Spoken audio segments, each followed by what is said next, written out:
This is Where We Live. I'm Lucy Nalpathanchel. This Sunday marks 15 years since the terrorist attacks on 9/11. Today we're going to hear two personal stories of people affected by the tragedy. Coming up, we'll talk to a Connecticut mother who lost her son. He worked in the second tower of the World Trade Center. But first, we hear the story of Bangladeshi immigrant Race Bhuyan. He wasn't in New York City that day. He lived thousands of miles away in Dallas. Anti-Muslim sentiment fueled by the terrorist attacks would change his life forever. Race, welcome to Where We Live. So thank you for having me. So tell me, you were an immigrant to the United States right before 9/11. What country were you born, and why did you come here? I was born in Bangladesh, in the capital city, Dhaka. As a child, I had a dream either to be an Air Force pilot and also to come to USA for higher education. After graduating as a pilot officer from Bangladesh Air Force Academy, I did not feel my destiny was there. And when I got a chance to come to USA for additional higher education, I took it and I left my family, my fiancé, my siblings back home and came to USA for additional higher education 17 years back. And your journey to Texas was not direct, right? So where did you go first, and how did you end up in Texas? Well, first I came to New York City, loved it very much, different culture, different people, a lot of new things, a lot of learning curve. But then after a year and a half, one of my senior friends from the same military school that I attended back home invited me to visit Dallas. And I was very excited because I grew up watching a lot of Western movies, Wild Wild West. And when I got the invitation, I was very excited. And I said, wow, finally I'll be able to see cowboys, cowgirls, the horse ranch, and the pubs with the swinging door. I was very excited to visit, and I did twice. I went to Dallas, loved it very much. Weather is like back home. Everything was great, and tuition fee was much cheaper. And at some point, I decided to move to Texas with lots of hopes and dreams. And you found out that Texas was a lot different, Dallas, that is, from the Wild Wild West. Well, Texas is like a country within a country. What I experienced in New York City, it was totally different in Texas. But that time my focus was lower tuition fee and a much more affordable lifestyle. New York was pretty expensive for me. So everything was very attractive from a student perspective. And you came here to pursue the American dream. That's true. For additional higher education and to experience the American dream, that's why I left my country and came to USA. So what was your first job when you were in Dallas? Well, my friend, he and his brother were in gas station business. And so he invited me that by saying that if I move to Dallas, not only I will get the opportunity to go to college, pay a lower tuition fee, but also he will offer me as a working partnership in his business. So that was a lucrative proposal that you are going to college at the same time you are a working partner of a small business. So he and we started a gas station in southeast Dallas in Texas. And it was a great experience because being an Air Force officer, you never get a chance to work in a gas station, serve 3 tamales for $1 or selling candy for 35 cents. So I was pretty much enjoying that experience, and I loved it. That gave me an opportunity to get to know a lot of people from different socioeconomic status. Rich, poor, everybody goes to gas station to buy gas. It was a great experience to work in a gas station and learned a lot. Was it a culture shock for you to be moving to Texas after growing up and living much of your life as in South Asia? Well, of course, it was a great cultural change, social, cultural, in every aspect. It was a great change. For example, even when I first landed in Los Angeles airport, my father gave me all $100 bills, and I had to make a phone call, and I didn't have any change. So I went to a store, and I asked for some quarter, and the clerk in that store told me, oh, this is a $100 bill. And bill means electric bill, phone bill. That's what I learned back home. And I told him that I did not buy anything from your store. Why you are saying there is a bill? And he said, no, it's a $100 bill. I said, but sir, I did not buy anything from your store. Why you are telling me it's a bill? So I thought maybe he was trying to rip me off. So I went to the next store. Same thing happened. So on the third store, I found a South Asian girl, and I thought, oh, now I will get help. It looks like somebody from my culture. So she helped me to make the phone call, and that's how I started my first day in the U.S. And when I went to Texas, definitely it was way more different than what I experienced in LA airport or in New York City in every aspect. This was just a few months before 9/11, 2001? Right. I moved to Texas May 2001, just a few months before 9/11.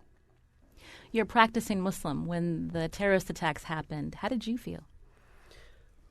Well, first of all, I could not believe that it actually happened. When I saw the news clip first thing in the morning, matter of fact, I was off on that day. I did not go to work. And when I saw it, I thought it's some sort of upcoming movie trailer. They're showing some clips. But then when they showed the same clip again, and I saw the second plane hitting the second tower, that time I realized, oh my God, it's really happening. It's not a movie trailer. And I could not believe that because I just left New York City a few months before, and New York was my first, kind of like my birthplace in my adopted country. And I was crying. I couldn't believe that. I was shocked when I saw people are jumping from the tower and how people are running away for their life. I could not believe that. I was crying and I was shocked that how people can do this kind of evil act. It was beyond my belief. How did you feel when you found out that the hijackers, they did it in the name of the faith of Islam? Well, that was another shock.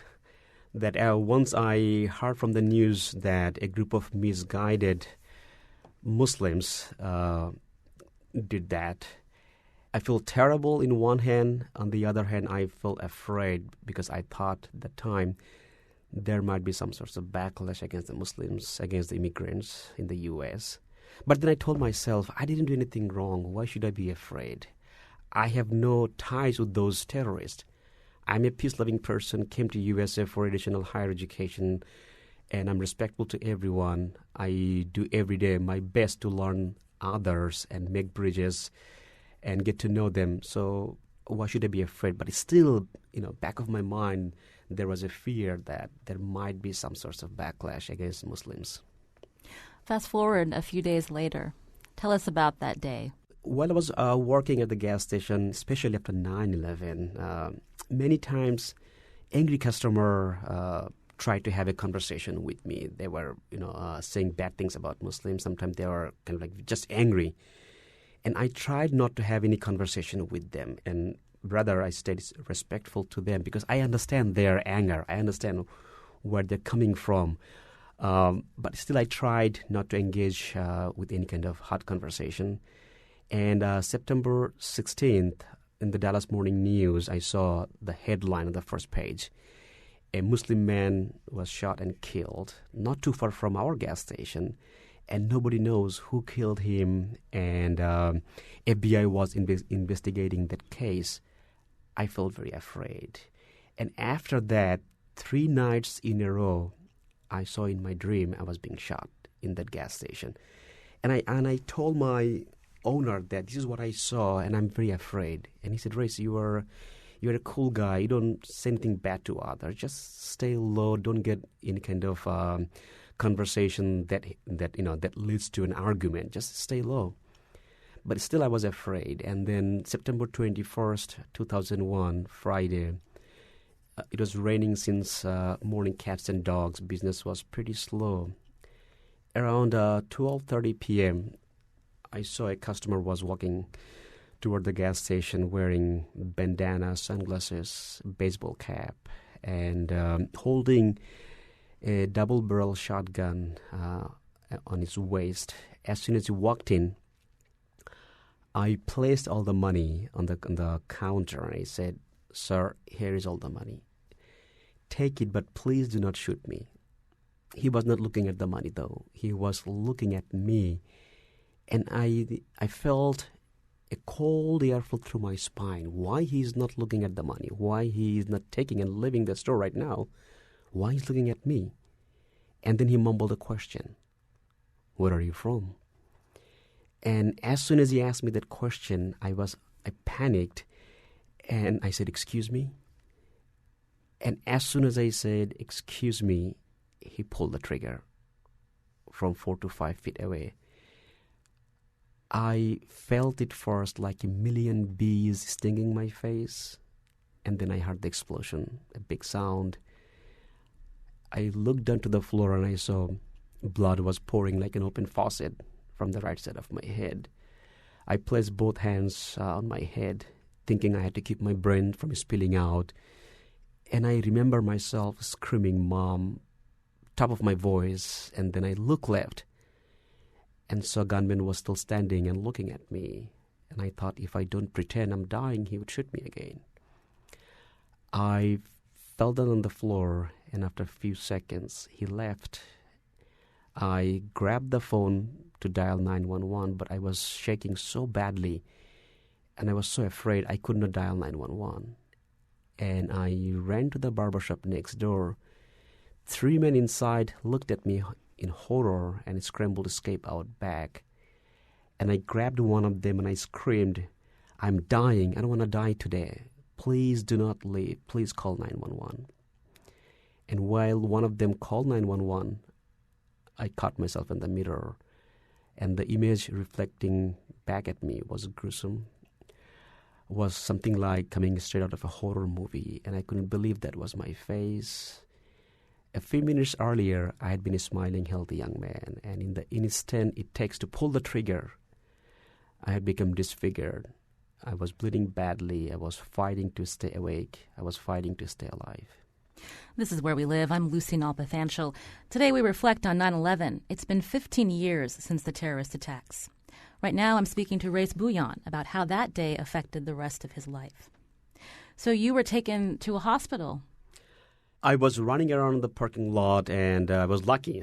Ambulance arrived within a few minutes, and as soon as I saw the ambulance, I started running towards it, taking off my shirts and my shoes off. And on the way to the hospital, my mouth was moving like a machine. I was reciting verses from the Holy Quran that I memorized in my childhood. And at that time, my images of my mother, my father, my siblings, and my fiancé appeared before my eyes, one after another one, and then a graveyard. And I felt extremely afraid that maybe my time is up, and that's why I'm seeing their beautiful faces. And maybe at any point, I'll leave this world. I was crying, I was reciting at the same time, and I was asking God that please give me a chance to live. And I promised I would do good things with my life. I would dedicate my life for others, especially for the poor, the needy, and the deprived. And finally, after 5 hours, I was shot. I passed out, and I was put on life support in the hospital. How long were you in the hospital? You'll not believe, just one day. The hospital, which was private and expensive, and I had no health insurance. So they discharged me next day morning and told me to arrange my follow-up medical treatment. So the second part of my American nightmare just began. We're going to take a short break. When we come back, we'll hear more of Race's story, including details about the man who tried to kill him. This is Where We Live.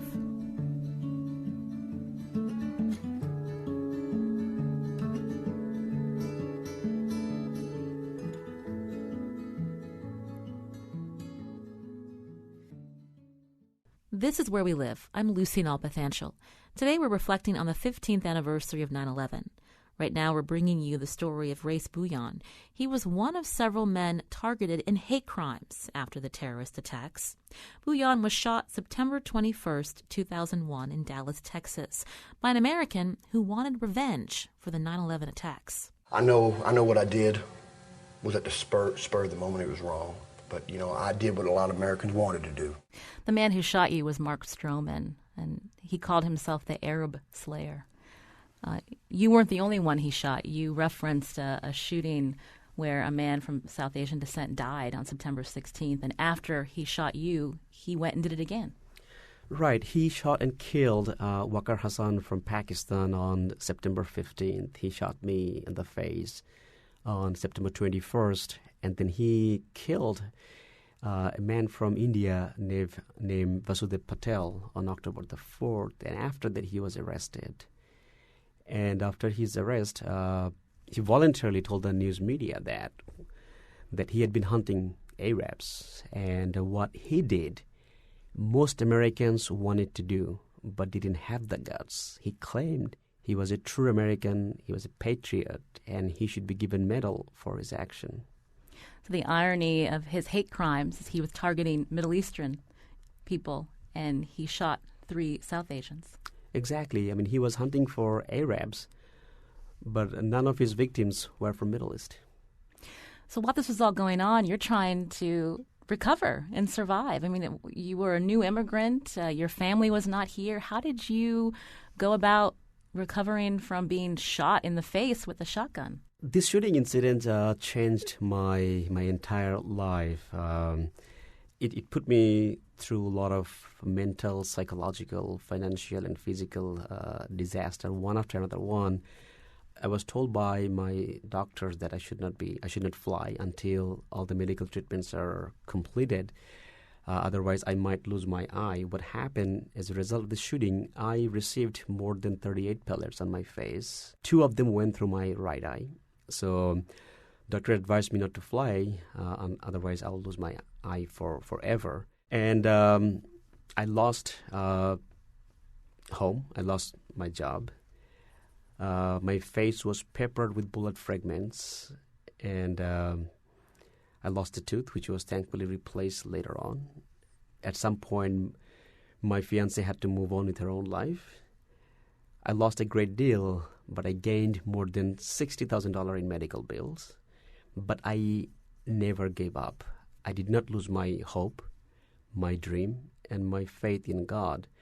In the military school that I attended back home taught me not to give up. If I ever wanted to be successful and impactful, I did not learn how to give up. So, and I was taught also that if I ever fall while pursuing my dream, I should get right back up if I want to be successful, impactful. So instead of hating America, instead of going back to my birth country, I stayed back because I always believed that whatever happens for good, and in every negative things there is something positive, and I wanted to find that positive, that why God gave me a second chance to live. He could have taken my life that day, but He gave me a chance. But if I go back to my birth country, I will never be able to find out that reason. So I stayed back, and a Christian doctor performed eye surgeries. Before he had any assurance how he would be paid in the future, a Muslim man gave me scholarship to go back to school. A Bangladeshi man gave me shelter, and I was able to go back to school. At the same time, I developed some sorts of fear that if I go outside, somebody will kill me. And that fear actually killed me mentally and psychologically. And I told myself, I cannot live like that. I have to get out of this fear. I have to do something. Merely praying to God is not going to help. Yes, I'm praying. Prayer is powerful, but I have to do something. So then I started looking for a job in a safe environment where nobody will come and shoot me in the face again. And I found that restaurant is a good place to work. So I started working as a waiter at a restaurant. And that restaurant job helped me a lot to overcome the fear. It helped me to learn the culture. It helped me to polish my people skill. And it also helped me to improve me in many ways in learning about the culture, about the language, about people, improving people's skill. So that's how I slowly started building up my life in this great country. And that's what I did. It was hard, but I did the right thing, going back to school and also helping myself to get out of the fear. Mark Stroman was found guilty of capital murder. Was it in 2002? That was in 2002. He was sentenced to die in Texas, a state known for carrying out its death penalty. At the time when you heard about his punishment, how did you feel? I was in the courtroom when he was given death sentence, even though I didn't want to go and testify because I was so afraid to go to the courtroom. But then I had no choice. So I went to the court and I testified. My duty was to identify him in the court, that he was the man who shot me in the face. So when the verdict was given, I wasn't actually thinking about the verdict. I wasn't actually thinking about about Mark Stroman. I was thinking about my life, that I came to U.S. in my dream country and my life is completely destroyed. How can I rebuild this life in this great nation, in this great country? This country is full of tools, full of opportunities, and I didn't want to look like a loser in the future, that I left my Air Force career back home and went to U.S., and then I came back with an empty hand, with a lot of fear, anxiety, hate. So I wasn't paying any attention at that time. Rather, I was looking into myself, that how can I rebuild my life? Eventually, you did start thinking about Mark Stroman. Can you take us through that journey? Right. After he was given death penalty, I went through a healing process where I grew mentally, psychologically, emotionally. And in 2009, I went to pilgrimage to Mecca with my mother. And it was there I deeply thought about that hate and revenge may bring temporary satisfaction, but they never bring peace or solution to any situation. They only bring more disaster and misery. I thought about my shooter, Mark Stroman, that he has been sitting on a death row waiting to die for the last 9 years. And I realized that by killing him, we would simply lose a human life without dealing with the root cause. But if he was given a chance, he might become a better person. And by killing him, all the pain and suffering I went through is not going to go away from my life. I looked at him as a human being. I looked at him as a victim as well. And I thought, yes, I forgave him, but that's not enough. My forgiveness is not doing anything good to him, to society. I have to step up. I need to do the right thing, save his life, and give him a chance to become a better human being. And I was inspired by my faith, my upbringing. And there is a verses in the Quran, chapter 5, verses 32. It says, taking a human life is like taking the entire mankind. And saving a human life is like saving the entire mankind. So pilgrimage was the turning point for me, and I came back as a changed person. And I launched an international campaign to save my attacker's life. What was the reaction? Well, I was really extremely shocked in a very positive way that the amount of support, amount of positive energy I felt around me at that time. People from all different walks of life, Hindus, Christians, Jews, Muslims, atheists, they all came together to support my campaign. And when Mark Stroman heard that one of his victims was running a campaign to save his life while he was getting ready to be executed, because he knew his execution date was fixed July 20th. He could not believe that. He was reduced to tears. He wrote a long letter to me. He thanked the entire Muslim community. He thanked me, and at some point he said he loved me, and he called me his brother. You brought a copy of that letter with you. Could you read a portion of what Mark Stroman wrote to you? I'd be very happy to read at least a couple of paragraphs from this letter dated June 14, 2011 from death row. In one paragraph he said, "My stepfather embedded some lessons I should have never learned. It has taken me for too long to unlearn some of them, and I'm still working on some of them. I don't know who your parents were, but it is obvious they are wonderful people to lead you to act this way to someone you have every right to hate." And the last paragraph he said that my whole life I have believed hope was like a handful of rain. But over the last few weeks, you have given me more hope than I have possessed in all my years of life. Once again, let me thank you for all you have done and are going to do. With deep respect, Mark Stroman. What was your reaction when you read that letter? I was crying. I read this letter around 1 a.m. because I wanted to read it paying full attention.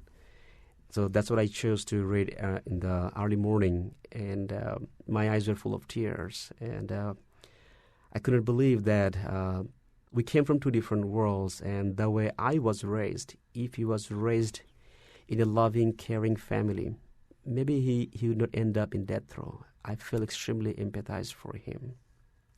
He had other victims. You felt that you could forgive him and launch this campaign to see if Texas would spare his life. But, his actions affected two other families whose loved ones died. They affected his children. Did he ever apologize? Well, he did. And I was very respectful to the other victims' families as well, because I wanted to make sure that before I go into public launching this campaign, I should talk to the other families as well and make sure that we're on the same page. So I talked to them. It took a little time because it was a very emotional conversation with them because they lost their loved ones. The widows lost their husband. The kids lost their fathers. But ultimately, both the victim families, they forgave Mark Stroman. And when Mark Stroman heard that not only just me, but the other victims forgave him as well, he wrote letters to them. But he gave those letters to me first. He said, Race, I want you to read it first. And if you feel that these letters are not causing any kind of stress for them, please pass it to them. So I feel very much respected that he trusted me with his letters. And I read those letters, beautifully written. He asked for apology. He asked for forgiveness. And I was able to hand-deliver those letters to the other victim families. Your story was written in the book, The True American. I was able to read that book, and people who knew Mark Stroman said that he was a con man, and they believe that he conned people to the very last breath that he took. Do you feel like you were conned by him? Definitely not, because my faith taught me that we are supposed to believe what people say. Also, a person who is going to be executed within few days or few weeks or in a couple of months, how that person can still be a con man, whereas he was preparing himself to be executed. He never asked for anything from me to do anything for him to save his life. And when I talked to him over the phone, when I saw his video message to me, I never thought that he was trying to be, a con man, or he was doing everything just for the sake of getting a second chance. I truly believe he was changed, and he became a better person at the end of his life. Ultimately, your legal fight to spare Mark Stroman failed, and he was executed by lethal injection by the state of Texas, July 21st, 2011? Right. He reportedly said that right before being put to death, his last words were, quote, "Hate is going on in this world and it has to stop. Hate causes a lifetime of pain." So you felt like you reached him. I strongly believe that those were his last words right before he was executed. And he also, in a video message, he told me that if I cannot make it, please travel the world and let the world know that how wrong I was. I hated Muslims. I stereotyped all the Muslims. At that time, all Americans, we were angry, and we were saying, let's go and get them. But we didn't know who to get. So he said, I want you to go and tell the world, uphold human rights, human dignity, work for peace, work for justice. And this is the same human being who killed innocent human beings 10 years back. This is Where We Live. I'm Lucy Nalpathanchel. I'm speaking with Race Bhuiyan. He's a Bangladeshi immigrant, now a U.S. citizen. A hate crime in 2001, just a few days after 9/11, almost took his life. He went on to ask the state of Texas to grant his almost killer, Mark Stroman, life without parole? Clemency? Right. Lower his sentence so that at least we can save the life. And then you went on to continue the work. It wasn't just to spare Stroman's life. Tell us about your organization. Well, after Mark Stroman was executed, the tremendous amount of positive support and energy I was able to gather during the campaign, I turned that into a nonprofit called World Without Hate. And beside working in IT full-time, I dedicate much of my time to prevent hate crimes, eradicate hate and violence by preaching the value of forgiveness and mercy by empowering people that we should take time to get to know the other, especially those who are different from us. And instead of stereotyping, we should be taking time to learn one another, rather stereotypes that our society labels and put on us. So I founded this organization in 2011, and I share my story as a launching pad to inspire people to find ways to share their unique stories and to build bridges, and also to work together to end the cycle of hate and violence that is spreading in our society as a cancer. It's 2016. We're in the middle of a very heated presidential election. You're obviously familiar with some of the comments that Donald Trump has made about Muslims, about other people.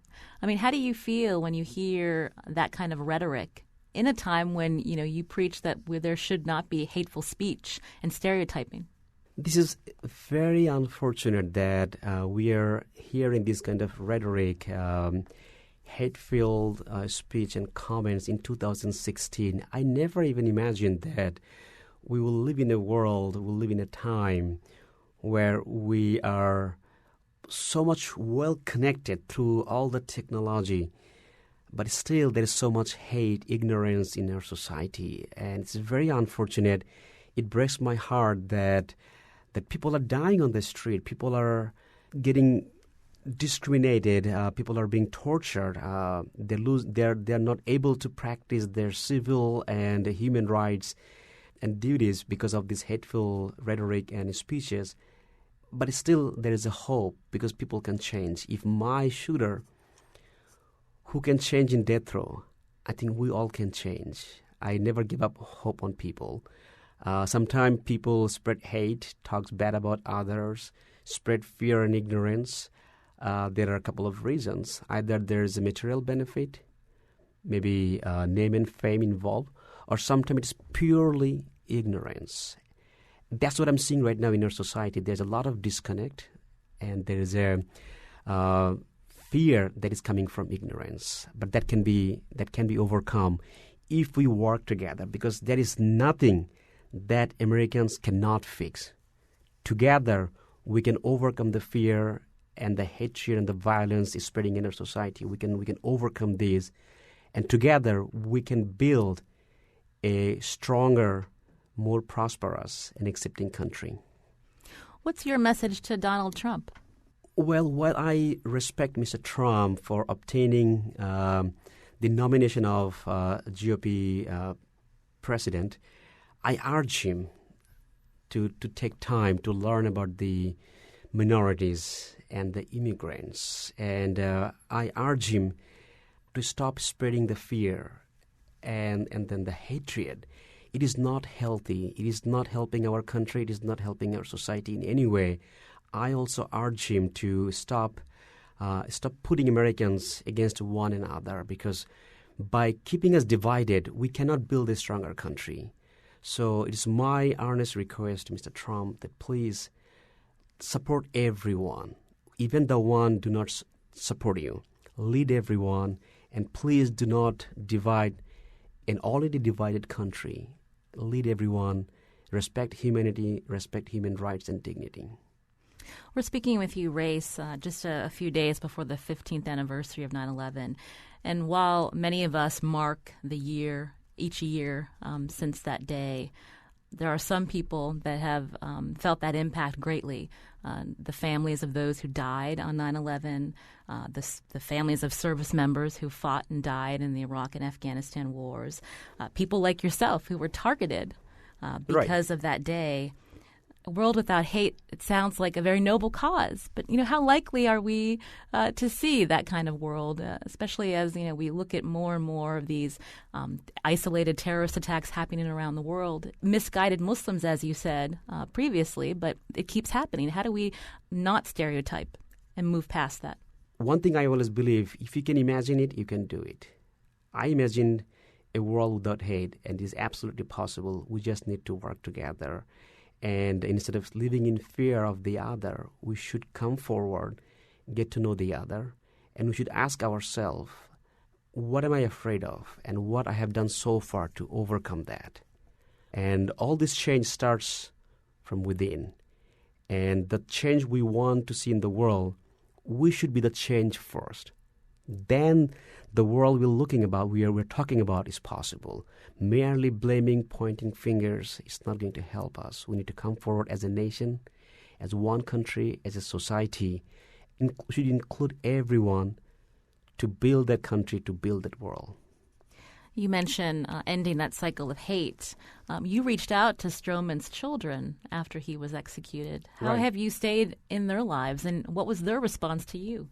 Oh, you wouldn't believe. I received an email from Mark's children right after Mark was executed that they wanted to meet me. And I said, absolutely, I'll be more than happy to do that. And I met them, and the daughter asked me, can I touch you? Because I want to feel that you are a human being. And I said, how about if I give you a hug? And that girl started crying right on the spot. She said that I never even believed that you would come even to meet us. Now I'm giving you a hug. And she was crying. And she said, I'm so sorry what my father did to you. And I told her, look, you lost your father, but you got an uncle. If there's anything I can do to help, to support, I'm always there. I reached out to them many times. I tried my best to help them by giving guidance and also financially some help. Mark's son came out of prison after 8 years of serving for an armed robbery case in 2013.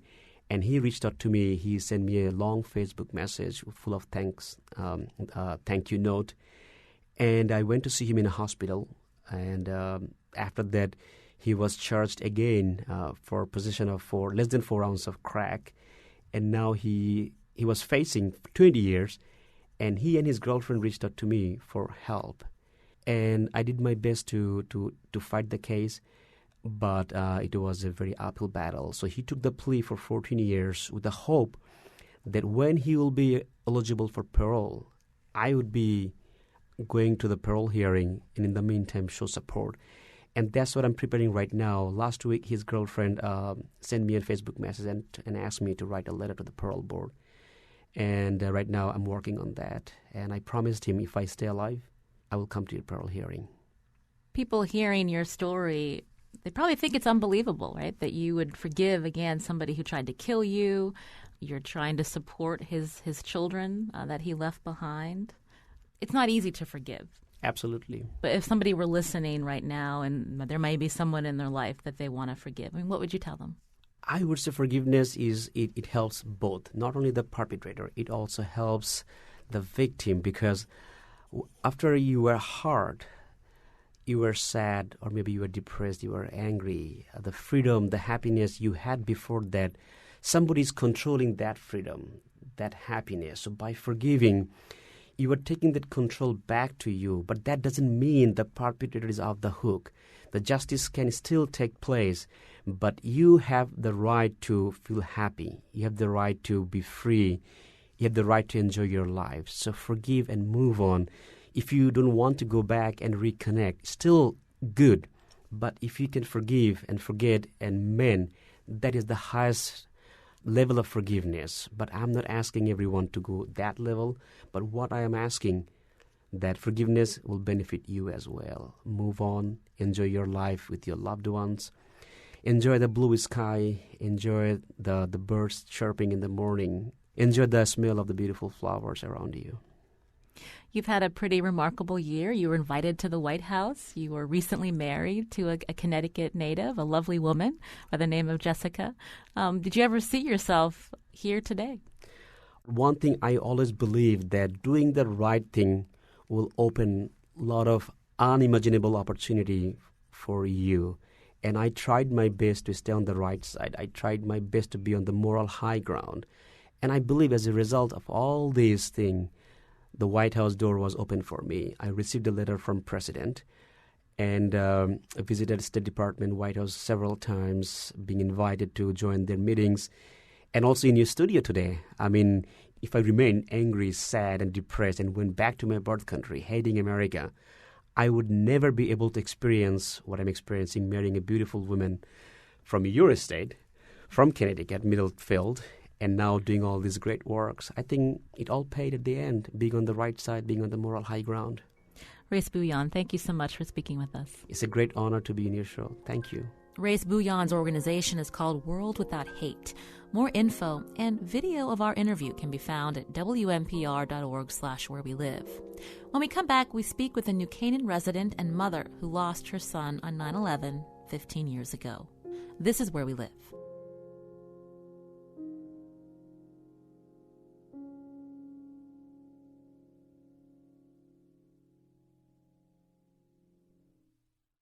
This is Where We Live. I'm Lucy Nalpathanchel.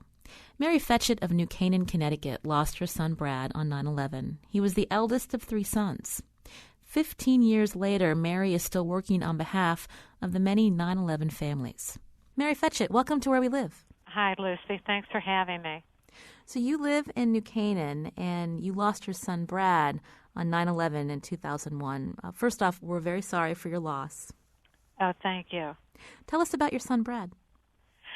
Brad was 24, and he was an equity trader on the 89th floor of the South Tower. He grew up in New Canaan and attended New Canaan High School and went on to Bucknell, and so his job at KBW was his first job just out of college. Can you take us back to that day when you found out that he had passed? Well, I was a social worker working in an outpatient mental health clinic in Milford at the time, and I received a call from my husband. Brad had contacted Frank just to let him know that he was okay, to reassure him that the first tower had been hit, that they expected to be at work all day, but he was frightened because he had seen people falling from the 90th floor, as he said, all the way down.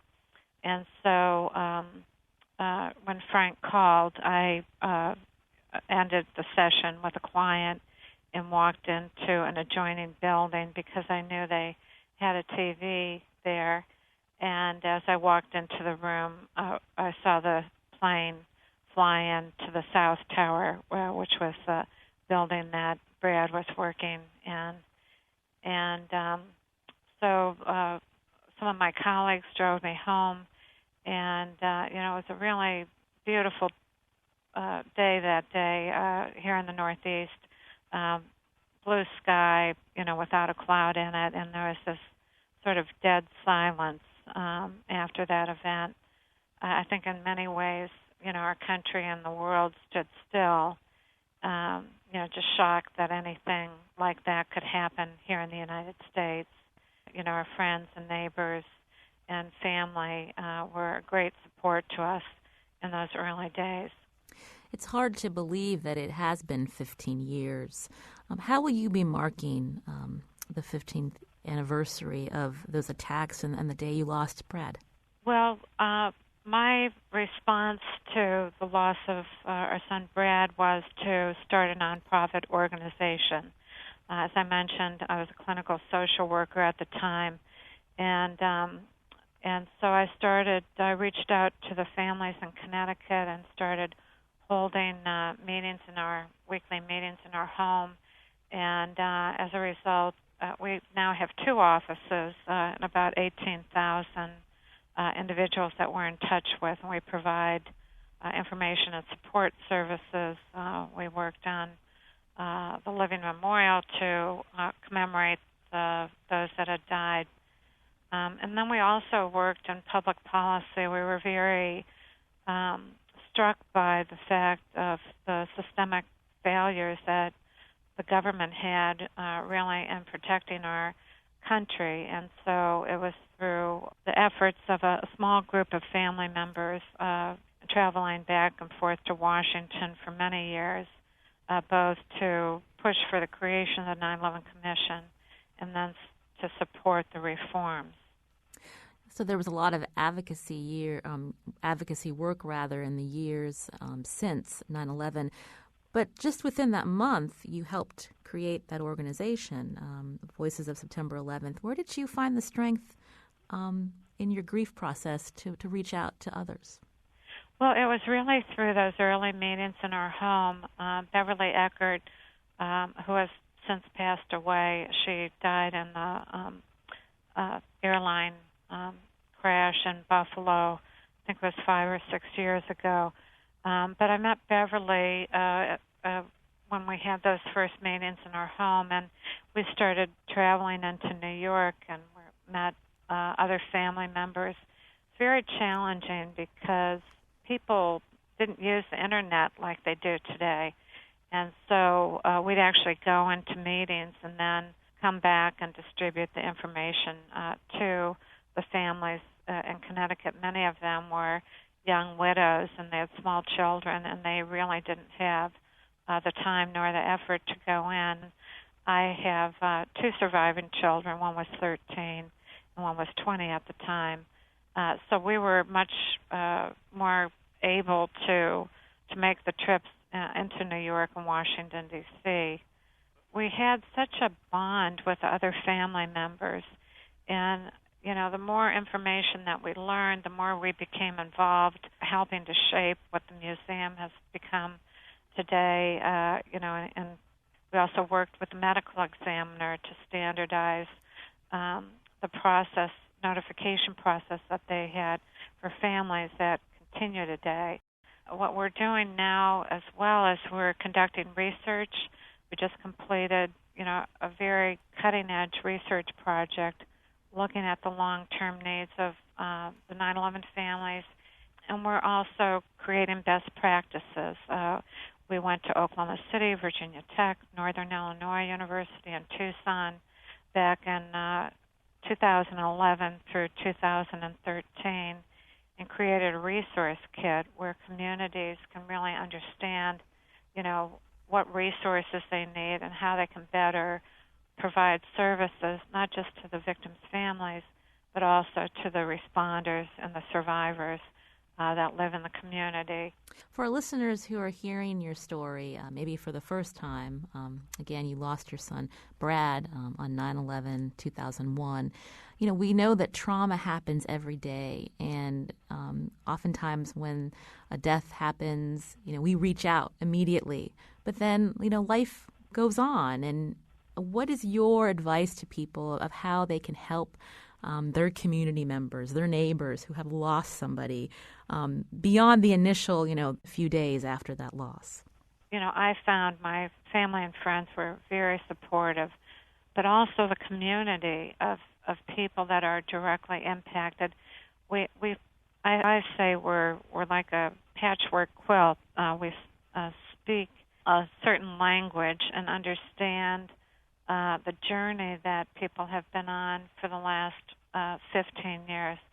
And I think to give other people hope that you too can go through a trauma and you too can make a difference in the life of others. So I think there is some hope in that, but you also do have to recognize there are many people that are still struggling. So I think that people do have to recognize when you suffer a loss and a trauma that it's a lifelong journey, and there's going to be peaks and valleys. But to be a good listener, to be able to provide support, to be able to recognize and anticipate their needs, that's what's very helpful. Mary Fetchett is a New Canaan resident and founding director of Voices of September 11th. Her son, Brad Fetchett, worked in the World Trade Center and was killed in the attacks on September 11th, 2001. Mary, thank you so much for talking with us today. Thank you. She'll be joining others in New Canaan this Monday, September 12th, for an event co-hosted by Voices of September 11th and Grace Farms Foundation to commemorate the 15th anniversary of September 11th. We'll have more on our website at WNPR.org/wherewelive. Today's show was produced by Lydia Brown. Special thanks to WNPR's digital reporter Ryan Karen King. I'm Lucy Nalpathanchel. Thanks for listening.